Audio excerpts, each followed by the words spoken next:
오늘은 하나님 앞에서 사는 삶이라는 제목으로 말씀을 전하도록 하겠습니다.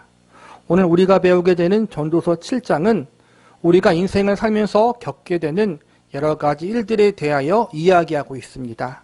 특별히 인생에서 경험하는 여러 사건들을 통해서 인생의 의미와 목적을 어떻게 찾아야 하는가에 대한 진지한 물음들에 대한 내용들이 기록되어 있습니다. 오늘 본문의 말씀을 겉으로만 보면 인생의 의미와 목적은 무엇인가에 대한 철학적인 교훈만 전달해 주는 것 같이 보일 수 있습니다. 그러나 우리가 배우는 본문의 말씀을 자세히 살펴보면 단순히 인생의 철학만을 이야기하는 것이 아니라 우리 믿는 신앙인들의 삶의 구별됨에 대하여 이야기하고 있는 것임을 알 수 있습니다. 믿는 사람과 믿지 않는 사람들과의 인생의 구별됨은 무엇인가? 믿는 사람이나 믿지 않는 사람이나 모두가 공통되게 경험하고 공감하는 인생의 여러 사건들 속에서 과연 우리 믿는 사람들의 다른 점은 무엇인가?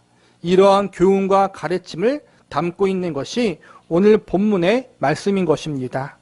믿는 성도나 믿지 않는 불신자나 모든 사람들은 누구나 이 땅에서 삶을 살아가면서 출생과 죽음을 경험하고 좋은 날과 좋지 못한 날을 경험하게 됩니다. 인생에서 기쁘고 형통한 날을 경험하기도 하고 때론 인생의 공고함과 실패의 날을 경험하기도 합니다. 이처럼 누구나 인생의 여러 가지 사건을 만나지만 그 가운데 우리 믿는 그리스도인들은 믿지 않는 이 세상 사람들과 어떻게 다르게 반응하고 어떻게 다르게 인생을 살아가고 있습니까? 이 땅에 살아가는 사람은 누구나 하루하루를 살아가고 있습니다. 매일 반복되는 일상 속에서 함께 웃기도 하고 울기도 합니다. 믿는 사람이나 믿지 않는 사람이나 가정의 문제, 직장의 문제, 건강의 문제, 재정의 문제 등 많은 고민을 하고 때론 밤잠을 설치기도 합니다. 우리는 이러한 삶의 여러 사건과 문제들 속에서 우리 그리스도인들의 다름은 무엇인가에 대한 진지한 질문을 던져볼 수 있는 사람들이 되어야 합니다. 우리들의 인생 속에는 세상 사람들과 동일한 문제들과 동일한 고민들이 있지만 우리는 이러한 문제와 고민들, 경험들 속에서 믿는 자로서 다르게 생각하고 다르게 행동해야 하는 부분이 분명히 있다는 것입니다. 우리는 오늘 본문의 말씀을 통해서 우리 믿는 자들의 삶이 믿지 않는 사람들과 과연 어떻게 달라야 하는지, 무엇이 구별되어야 하는지에 대한 가르침에 대해서 살펴보는 시간을 가져보도록 하겠습니다. 첫 번째, 우리는 하나님 앞에 이름을 남기는 삶을 살아야 합니다. 본문 1절을 보시기 바랍니다. 좋은 이름이 좋은 기름보다 낫고 죽는 날이 출생하는 날보다 나으며 1절 전반부에 보면 좋은 이름이 좋은 기름보다 낫다고 이야기하고 있습니다. 당시 이스라엘 사람들에게 있어 기름은 그들의 재산과 부유함을 나타내는 것이었습니다. 다시 말하면 풍요로운 삶, 성공하고 잘 나가는 삶이 바로 좋은 기름이라고 할 수 있는 것입니다. 그런데 오늘 말씀을 보니까 이러한 기름의 부유함보다 더 중요한 것이 좋은 이름이라고 이야기하고 있습니다.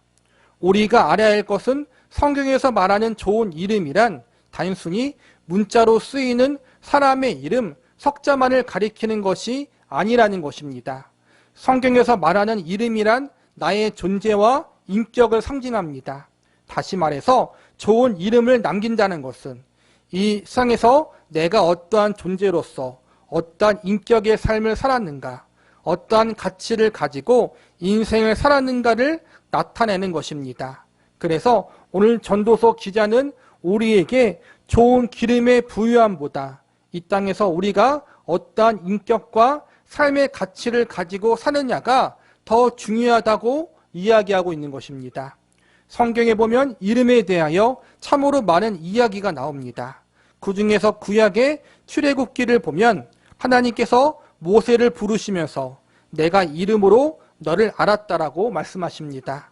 여기서 알았다라는 말은 단순히 모세라는 두 글자 이름을 알았다는 것만 의미하는 것이 아니라 모세의 모든 것, 그의 과거와 현재와 미래, 그리고 그의 인격과 내면의 생각과 마음, 그의 전 존재적인 모든 것들을 알고 계시다는 것을 의미합니다. 신약에서도 보면 예수님이 삭개오의 이름을 부르시는 장면이 나옵니다. 예수님이 뽕나무에 올라와 있는 삭개오를 보시면서 친히 그의 이름을 부르십니다. 삭개오는 예수님을 만나본 적이 없습니다. 예수님의 얼굴이 어떻게 생겼는지 모릅니다. 삭개오는 예수님을 만나기 위해서 그분이 너무나 궁금해서 뽕나무 위로 올라갔습니다. 그런데 놀랍게도 한 번도 본 적이 없고 만난 적도 없는 예수님이 삭개오를 알아보십니다. 그리고 삭개오야, 삭개오야라고 이름을 불러주십니다. 예수님이 한 번도 직접 만나본 적이 없었던 삭개오의 이름을 부르신 것은 삭개오의 모든 것, 그의 과거와 현재와 미래, 그리고 그의 내면의 깊은 것까지도 이미 모두 다 알고 계셨다는 것을 뜻하는 것입니다. 삭개오는 몰랐지만 예수님은 이미 그를 알고 계셨습니다. 창세전부터 그의 존재를 알고 계셨고 그가 어떠한 사람이며 그의 마음이 하나님을 향해 상한 심령으로 있었다는 사실도 알고 계셨습니다. 우리의 이름에는 내가 어떠한 삶을 살았는가, 내가 어떠한 인격으로 삶을 살아왔는가는 우리의 삶의 모든 것들이 담겨져 있습니다. 여러분은 과연 하나님 앞에 어떠한 이름으로 기억되기를 바라고 계십니까? 아무개 성도, 아무개 집사, 아무개 권사, 이렇게 불리울 때 하나님은 우리를 과연 어떻게 생각하고 계실까요? 정말 세상의 그 무엇보다도 나를 사랑하는 내 자녀였다라고 하나님이 우리들의 이름을 기억하는 삶을 살아야 하지 않겠습니까? 반대로 아무개는 정말 나의 마음을 너무나도 아프고 힘들게 만들었던 자녀였다.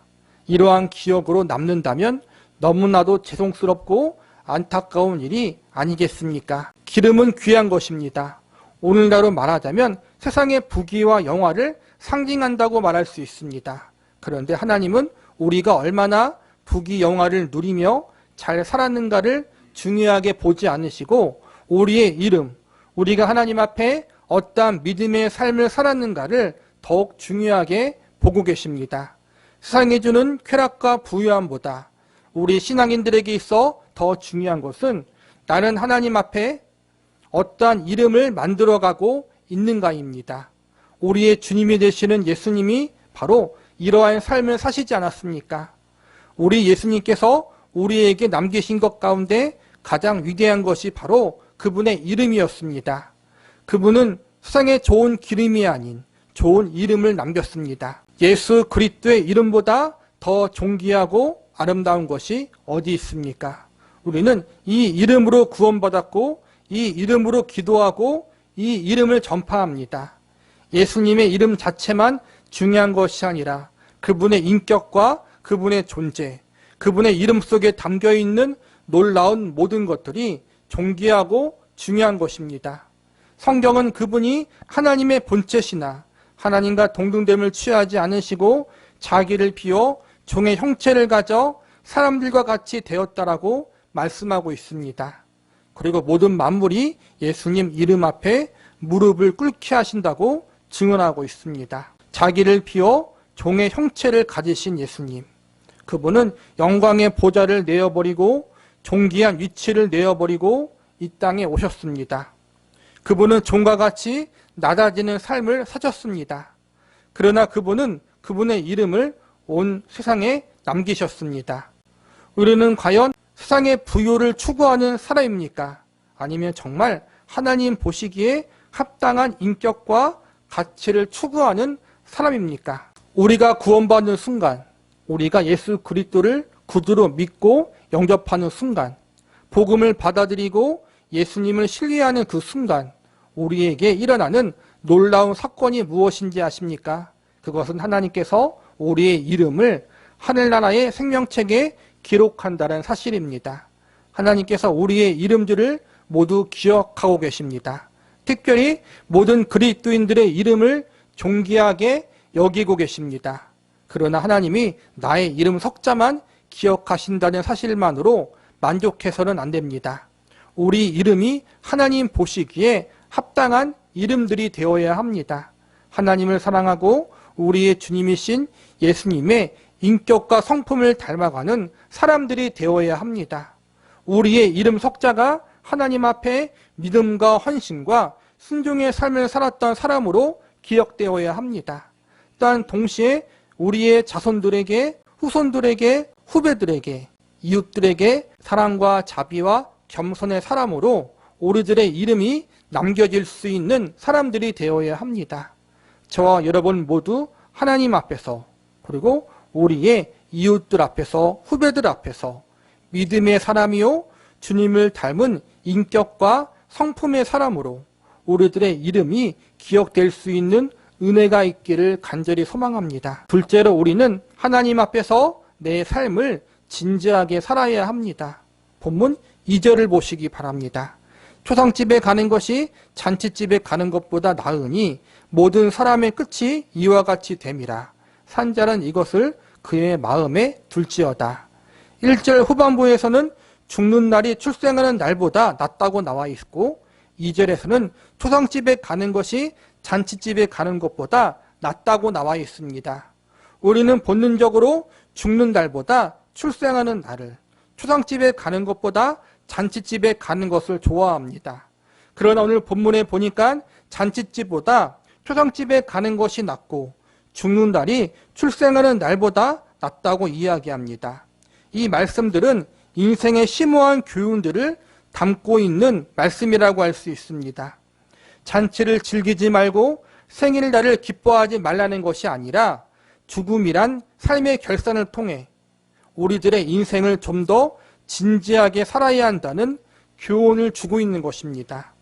우리는 생일집과 잔치집에 가면 괜히 마음이 들뜨고 설렙니다. 인생이 마냥 즐겁고 행복하게 느낍니다. 그러나 반대로 초상집에 가면 혹은 누군가의 죽음을 바라보면 우리 모두는 삶에 대한 진지한 생각을 가지게 됩니다. 생일집에 들어가는 마음가짐과 초상집에 들어가는 마음가짐은 현저하게 다릅니다. 그리고 우리는 생일집보다 초상집에 방문할 때 좀 더 진지해집니다. 특별히 초상집에 방문할 때 우리는 나도 언젠가는 죽을 텐데, 나도 곧 이 땅을 떠날 텐데, 과연 죽음 저 건너편에는 무엇이 나를 기다리고 있을까라는 생각을 하게 됩니다. 그래서 죽음과 초상집을 통해서 우리는 죽음 이후에 대한 생각과 함께 이 땅에서의 진지한 삶의 자세를 가질 수 있는 기회를 얻게 됩니다. 그리고 이웃들과 친척들과 가까이 지냈던 이들의 죽음을 통해 나의 죽음을 대비하고 준비할 수 있는 것입니다. 잔치집에서 한바탕 먹고 나오면 남는 것이 별로 없습니다. 그러나 초상집에 다녀와서는 우리가 깨달은 엄숙한 인생의 자각이 있습니다. 그리고 한 발 더 나아가 성경은 이런 말씀을 우리에게 알려주고 있습니다. 한번 죽는 것은 사람에게 정해진 것이요 그 후에는 심판이 있다. 우리는 이 진리를 잔치집이 아니라 초상집을 통해서 더욱 깊이 깨닫게 됩니다. 때로는 누군가의 죽음을 통해 우리의 삶을 되돌아보게 되고 우리의 삶과 죽음을 책임져 주시는 하나님을 만나는 축복의 기회를 얻기도 합니다. 만약 초상집에서의 진지함을 통해 죽음 저 건너편에서 나를 기다리고 있는 하나님과 하나님이 준비하신 하늘나라에 대한 확신을 얻을 수 있다면 이것은 너무나도 큰 유익이 될 것입니다. 그리고 실제로 우리 그리스도인에게 있어서 죽음은 가장 위대한 소망이 될 수 있습니다. 찬송가 235장에 보면 보아라 즐거운 우리 집이라는 찬송이 있습니다. 우리가 평소에 혹은 장례식에서 천국을 소망하며 부를 수 있는 찬송입니다. 제가 가사를 읽어 드릴 테니 가사를 잘 들어보시기 바랍니다. 보아라 즐거운 우리 집 밝고도 거룩한 천국에 거룩한 백성들 거기서 영원히 영광에 살겠네. 우리를 구하신 주님도 거룩한 그 집에 계시니 우리도 이 세상 떠날 때 주님과 영원히 살겠네. 우리의 일생이 끝나면 영원히 즐거운 곳에서 거룩한 아버지 모시고 기쁘고 즐겁게 살겠네. 거기서 기쁘고 즐거운 집에서 거기서 영원히 영광에 살겠네. 죽음은 끝이 아니라 우리의 집으로 돌아가는 길의 시작입니다. 그곳에서는 우리를 구원하신 예수님도 계시고 우리의 아버지가 되시는 하나님도 계십니다. 먼저 떠난 우리의 믿음의 형제 자매들도 거기에 있습니다. 우리는 우리가 죽음을 맞이하는 그날, 이 세상을 떠나는 그날, 우리의 주님과 사랑하는 믿음의 형제 자매들을 만나게 될 것입니다. 그러므로 우리는 소망이 있는 것입니다. 죽음 저 건너편에 있는 확실한 소망 때문에 이 구원받은 기쁨을, 하나님을 만난 이 기쁨을 당당히 선포하고 찬양할 수 있습니다. 왜냐하면 우리 기독교는 부활과 생명의 종교이기 때문입니다. 모든 사람과 종교가 그리고 모든 문화가 출생을 축하합니다. 그러나 죽음을 축하할 수 있는 것, 이것은 기독교 복음만 가지고 있는 위대한 능력입니다. 구원받은 성도들에게 있어서 죽음이란 이 땅의 육체를 떠나 나를 구원하신 주님께로 가는 것을 의미합니다. 죽음이 나로 하여금 그리스도를 만나게 해주는 사건인 것입니다. 내가 이 땅에서 찬양하고 기도를 올려드렸던 그 주님 앞에 직접 얼굴을 맞대고 영광스럽게 서게 되는 그 만남이라면 우리는 죽음이 두려움이 아닌 감사와 기쁨으로 받아들일 수 있는 것입니다. 그래서 오늘 본문은 초상집에 가는 것이 잔치집에 가는 것보다 낫다라고 말합니다. 여러분, 이 하늘의 소망, 우리 주 예수 그리스도를 통한 이 부활과 생명의 소망, 복음의 소망을 붙잡고 보다 진지한 삶의 자세로 하나님과 예수님께로 더 가까이 나아갈 수 있기를 바랍니다. 마지막으로 우리는 하나님 앞에 눈물을 흘릴 수 있는 사람들이 되어야 합니다. 본문 3절을 보시기 바랍니다. 슬픔이 웃음보다 나음은 얼굴에 근심하는 것이 마음에 유익하기 때문이라. 성경은 웃음에 대해서 즐거움과 기쁨에 대해서 결코 정죄하지 않습니다. 분명 성경에서는 웃어야 할 때는 웃어야 하고 이 땅에서 기뻐하고 즐거워하는 것이 하나님이 주신 복이라고 이야기하고 있습니다. 그러나 성경은 웃음뿐만 아니라 눈물과 울음에 대해서도 긍정적으로 이야기하고 있습니다. 하나님은 우리에게 흘릴 수 있는 눈물을 주셨습니다. 어떤 분들은 잘못 오해하셔서 믿는 사람들이 병들거나 죽음을 당할 때 이렇게 이야기하는 분들도 있습니다. 울지 말아요. 천당 갔어요. 물론 이 말은 사실이지만 우리는 아직 이 땅에서 사는 존재이기 때문에 누군가를 떠나 보낸다는 것은 슬프고 마음이 아픈 일이라는 사실을 부정해서는 안 됩니다. 언젠가는 천국에서 다 함께 만날 수 있는 사람이지만 그래도 다시 만날 그때까지 볼 수 없다는 안타까움과 그리움이 우리를 아프게 만들고 눈물 흘리게 만들 수 있는 것입니다. 참으로 흥미로운 것은 성경의 복음서에 보면 예수님께서 웃으셨다는 기록은 없지만 예수님께서 눈물을 흘리신 것은 기록되어 있습니다. 성도에게 있어 눈물은 하나님 앞에 우리들의 마음을 토해내는 행위입니다. 마음을 토해내는 행위는 나의 눈물을 보고 나를 위로해 주시고 격려해 주신다는 사실을 믿기에 가능한 것입니다.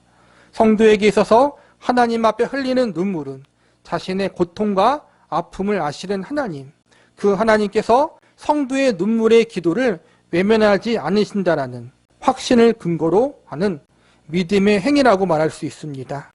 우리가 흘리는 눈물의 의미를 아시고 이해하시는 하나님, 그 하나님 앞에 우리의 마음을 숨김없이 토해내시기 바랍니다. 그러할 때 하나님께서 저와 여러분의 마음을 위로해 주시고 우리의 상처와 아픔을 치료해 주실 것입니다. 오늘 우리가 말씀을 통해 배운 사실이 무엇입니까? 하나님 앞에서 인생을 살라는 것입니다. 하나님 앞에서 이름을 남기시기 바랍니다. 하나님 앞에서 인생과 삶을 진지하게 사시기 바랍니다. 하나님 앞에서 눈물을 흘리시기 바랍니다. 우리의 삶은 언제나 하나님 앞에 있습니다.